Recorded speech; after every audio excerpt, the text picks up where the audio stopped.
धनचोला helicopter है, इनको जो बिल्डर्स सक्सेसफुल बिल्डर्स को after completing of the tender completion of tender process से इसका फैसला जो लिया गया है।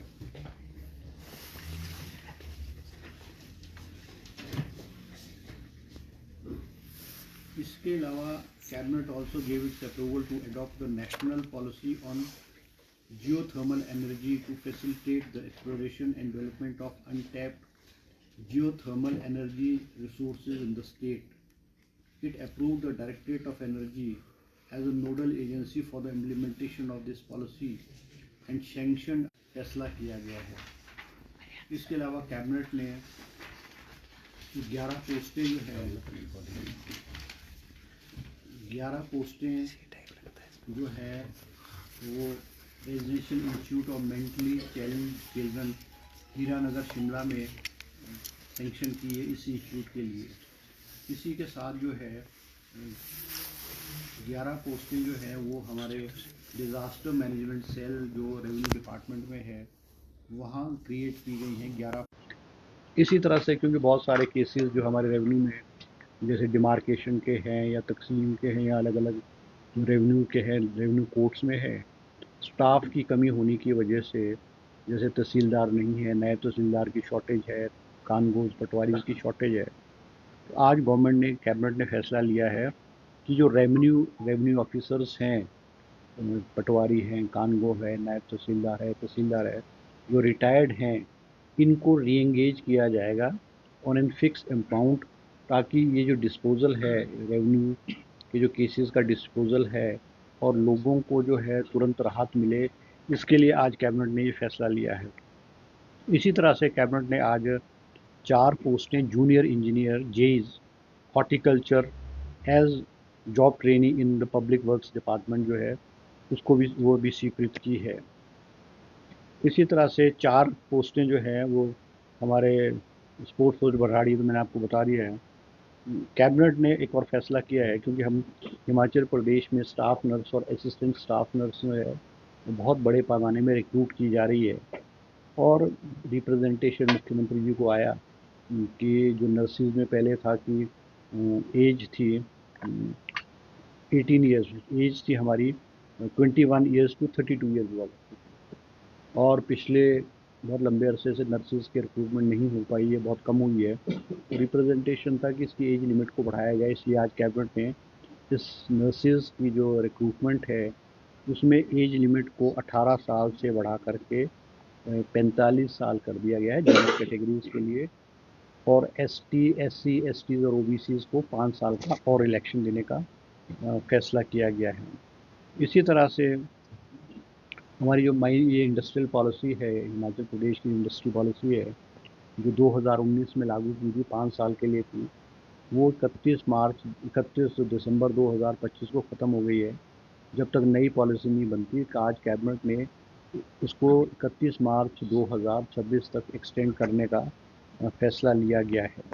इसी तरह से हमारा जो इंस्टीट्यूट था स्पेशल एबिलिटीज़ इंस्टीट्यूट दिल्ली में जो कि एक एनजीओ के माध्यम से चलाया जा रहा था, उसको भी आज गवर्नमेंट ने उसको टेक ओवर करने का फैसला किया है और अब गवर्नमेंट सेक्टर में इसको जो है गवर्नमेंट सेक्टर में इसको कर किया जाएगा। इसी तरह से सरकार ने आज स्टैंडर्ड ऑपरेशन जो है प्रोसीजर हम guidelines for recruitment of creche workers and creche helpers in the state, इसमें भी अनुमति प्रदान की है और राउंड अबाउट 152 क्रेंचेस जो हैं वो खोली जाएंगी, जिसमें एक क्रेंच वर्कर और एक क्रेंच हेल्पर जो है वो रिक्रूट की जाएगी, और क्रेंच वर्कर को 5,000 के करीब सैलरी दी जाएगी और क्रेंच हेल्पर को शायद 3-3.5 हज़ार के करीब जो है सैलरी दी जाएगी। इसी तरह से हमारे जो एयर कनेक्टिविटी है, जैसे आप जानते हैं एयर कनेक्टिविटी बहुत कम है और शिमला वाला एयरपोर्ट पिछले कुछ समय से बंद पड़ा हुआ था। अलायंस एयरलाइंस के साथ हमारा जो करार था वो ख़त्म हो गया था और हमारे सिविल एविएशन डिपार्टमेंट और टूरिज्म डिपार्टमेंट के ऑफिसर ने नेगोशिएट करके उसको दोबारा से चालू करने के लिए जो है नेगोशिएशन किया है। इसी आधार पे जो है शिमला दिल्ली और शिमला धर्मशाला जो फ़्लाइट्स हैं इनको जो है दोबारा से शुरू किया जाएगा और जो VGF जो है, जो फंडिंग जो स्टेट गवर्नमेंट जो है रिलायंस को देगी, उस पर भी आज कैबिनेट ने जो है अपनी अनुमति प्रदान की है। इसी तरह से कैबिनेट ने आज फैसला लिया है construction of new ice skating ring in Shimla, जो कि टूरिज़्म डिपार्टमेंट के माध्यम से एक खूबसूरत हमारा आइस स्केटिंग रिंग जो इंटरनेशनल स्टैंडर्ड का होगा, तो वो बनाया जाएगा। इसी तरह से रेगुलेट किया है कि जो हमारे रेवेन्यू ऑफिसर्स थे, इनकी जो RNP रूल्स थे, इनके जो अपॉइंटमेंट है, ड्यूटीज़ है, एनरोलमेंट्स है and punishment to village officers, तो cabinet gave it approval to Himachal Pradesh land revenue rules 2025।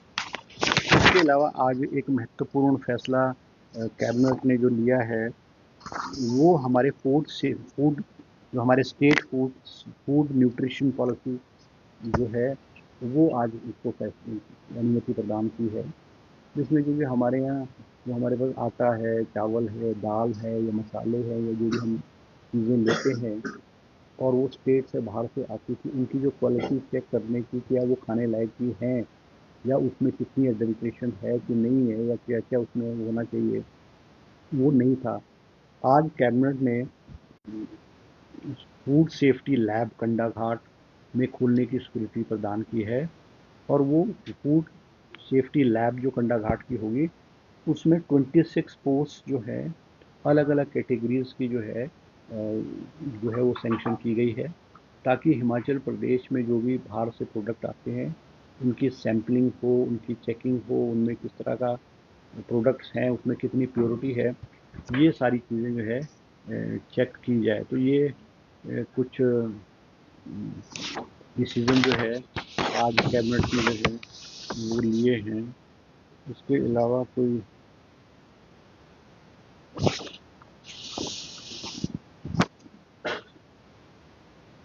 हाँ, ये डिसीजन है। नहीं, पंचायत चुनाव के बारे में जो है कोई चर्चा नहीं हुई है, मगर ये बात है कि वे पंचायत के चुनाव जो डेट हाई कोर्ट ने फिक्स की है अप्रैल में, उससे पहले पहले हुई है, और चर्चा नहीं हुई। अनऑफिशियली है कि भाई मुख्यमंत्री जी ने कहा है कि जो भी डेट है उसके मुताबिक जो है तैयारी जो है डिपार्टमेंट जो है करेगा। सर हाई कोर्ट के आदेशों की पालना की जाएगी। नहीं, चुनौती तो देनी नहीं देनी ना, चुनौती तो नहीं देनी। हाई कोर्ट जब अप्रैल में जो हाई कोर्ट ने कह दिया है, अब वो तो मुख्यमंत्री जी ने कहा था कि प्रोज एंड कॉन उसके, हाई कोर्ट की जजमेंट है उसके प्रोज एंड कॉन या वो व्हाट डज इट क्या हुआ उसको देखने के लिए मुख्यमंत्री जी ने बात की। तो मुख्यमंत्री जी ने कोई हाई कोर्ट के ऑर्डर को चैलेंज करने की बात नहीं की। तो डिजास्टर एक्ट तो वो सर प्रधान भी आए हैं, डिजास्टर नहीं, डिजास्टर पूरे एक्ट प्रदेश भर से सर प्रधान भी आए। नहीं, डिजास्टर एक्ट तो अभी लगा हुआ है ना। डिजास्टर एक्ट तो लगा जब तक जो जब नॉर्मलसी देखो ऐसे ना कि जो प्रदेश में नुकसान हुआ है, बहुत सारी चीज़ें टेम्परेरी रिस्टोर की गई हैं। अब जब तक परमानेंट रिस्टोर नहीं की जाएगी तो उसको डिजास्टर एक्ट लगा हुआ है। अब उसका मतलब ये नहीं कि डिजास्टर एक्ट लगा हुआ है तो पंचायत के चुनाव नहीं होंगे। आप इसको डिजास्टर एक्ट को पंचायत के चुनाव से जोड़ रहे हैं, ऐसा नहीं है। तो सीएम साहब ने कुछ स्टेटमेंट दी थी, देखो सीएम साहब ने क्या मायने ये कौन सा कुछ नहीं, चल देखो वो अलग विषय है, मगर जो आज कैबिनेट में चर्चा हुई अनऑफिशियल, कोई एजेंडा नहीं था ये, it was unofficially discussed and chief minister has clearly said कि पंचायत चुनाव जो है अप्रैल की जो डेडलाइन है उससे पहले पंचायत के चुनाव हो जाएंगे।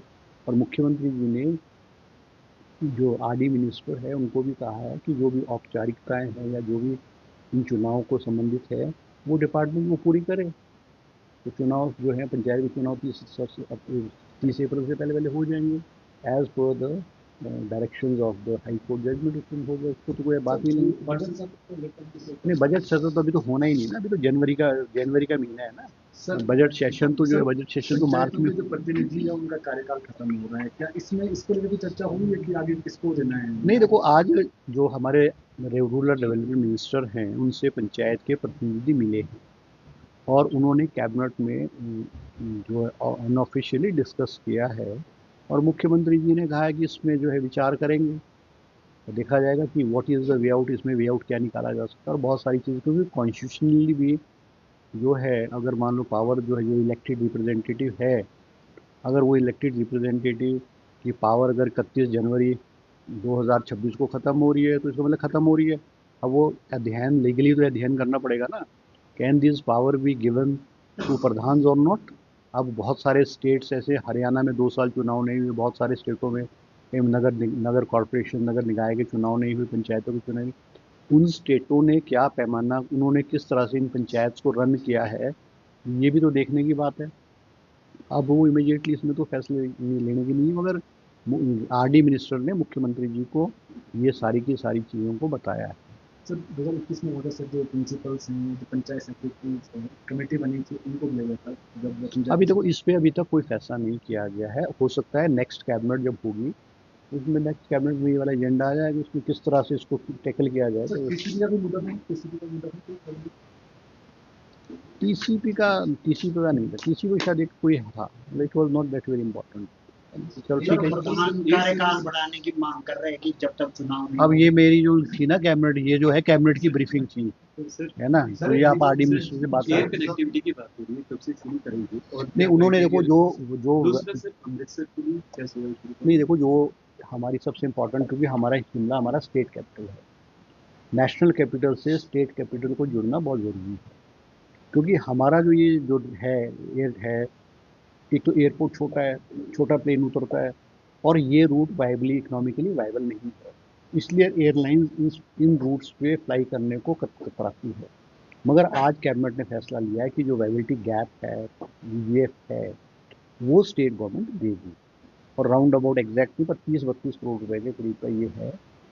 आज कैबिनेट ने अनुमति प्रदान की है कि फ्लाइट दिल्ली से शिमला आए, शिमला से धर्मशाला जाए, धर्मशाला से शिमला वापस आए, और दिल्ली वापस जाए। तो 2 हमारे ये स्टेशन शिमला एंड धर्मशाला की कनेक्टिविटी के लिए कहा है।